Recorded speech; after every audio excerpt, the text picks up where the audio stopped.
வணக்கம் நண்பர்களே, நான் உங்கள் ஆஸ்ட்ரோலான்ஸ். 108 திவ்ய தேசங்களில் ஒன்றான அப்பகுடத்தான் திருக்கோவில் தல வரலாறை பற்றி தெரிந்து கொள்வோம். வாருங்கள். ஒரு சமயம் உபமன்மன்யு என்ற மன்னன் துர்வாச முனிவரின் கோபத்துக்கு ஆளாகிறான். முனிவர் அவனை சபித்ததால் தனது பலம் அனைத்தையும் இழந்து விடுகிறான். தன்னை மன்னித்தருளுமாறும் தனக்கு சாப விமோச்சனம் தருமாறும் முனிவரிடம் மன்றாடினான் மன்னன். சற்றே இறங்கி வந்த முனிவர் பலசவனம், புரச மரங்கள் நிறைந்த வனத்தில் அமைந்துள்ள இத்தலத்தில் 1,00,000 பேருக்கு அன்னதானம் செய்தால் இந்த தானத்தின் மூலம் உனது சாபம் தீரும் என்றார். கோயில் அருகிலேயே ஓர் அரண்மனையை கட்டினான் மன்னன். முனிவரின் கூற்றுப்படி அன்னதானம் செய்து வந்தான். வருவோருக்கெல்லாம் வயிறார அன்னமளித்தான் மன்னன். இவ்வாறு நீண்ட நாள் நடைபெற்றது அன்னதானம். ஒரு நாள் திருமால் வயது முதிர்ந்த அந்தனாராக வேடமிட்டு மன்னனிடம் வந்து அன்னம் கேட்டார்.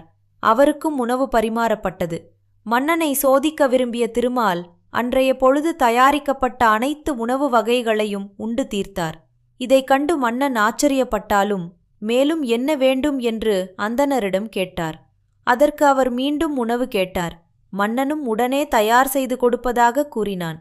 இனி உணவு தயாரிக்க நேரமாகும் என்றும் தன்னால் அவ்வளவு நேரம் பசி பொறுக்க முடியாது என்றார் முதியவர். வேறு என்ன செய்வது என்று மன்னர் யோசனை செய்யும்போதே முதியவர் தனக்கு ஒரு குடம் அப்பம் வேண்டும் என்று கேட்டார். அதன்படி அப்பம் அவருக்கு அளிக்கப்பட்டது. அந்த அப்பக்குடத்தை திருமால் வாங்கிய வேளையில் மன்னனின் சாபம் தீர்ந்தது. இதனால் மன்னன் மனம் மகிழ்ந்தான். மன்னனிடமிருந்து அப்பக்குடத்தை திருமால் பெற்றதால் இவருக்கு அப்பக்குடத்தான் என்ற பெயர் வழங்கலாயிற்று. இப்போதும் இத்தலப்பெருமாளின் வலது கை ஓர் அப்பக்குடத்தை அணைத்தபடியே உள்ளது.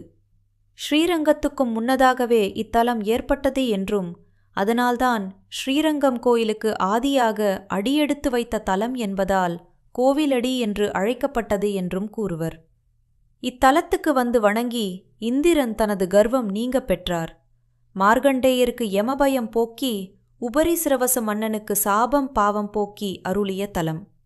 நம்மாழ்வார் கடைசியாக மங்களாசாசனம் செய்த திருத்தலம் இதுவாகும்.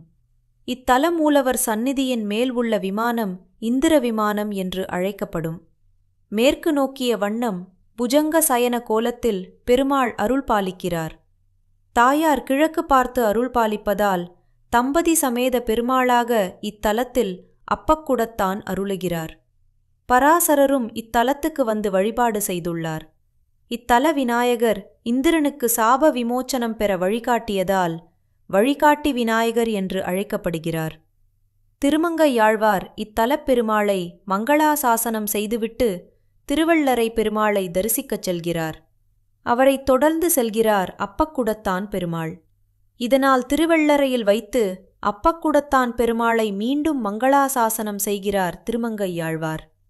பஞ்சரங்கத்தலம், ஆதிரங்கம், ஸ்ரீரங்கப்பட்டினம், மைசூர், அப்பாளரங்கம், திருப்பேர்நகர், கோவிலடி, மத்தியரங்கம், ஸ்ரீரங்கம், சதுர்த்தரங்கம், கும்பகோணம், சாரங்கபாணி கோயில், பஞ்சரங்கம், இந்தலூர், மயிலாடுதுறை ஆகியவை திருமாலின் பஞ்சரங்கத்தலம் என்று அழைக்கப்படும் தலங்களாகும். இதன் மூலம் கோவிலடி ஸ்ரீரங்கத்துக்கும் முற்பட்டது என்று அறியலாம். நன்றி. இந்த வீடியோ உங்களுக்கு பயனுள்ளதாக இருந்தால் லைக் செய்யுங்கள், ஷேர் செய்யுங்கள், சேனல் சப்ஸ்கிரைப் செய்ய மறக்காதீர்கள். மீண்டும் சந்திப்போம். வாழ்க வளம்.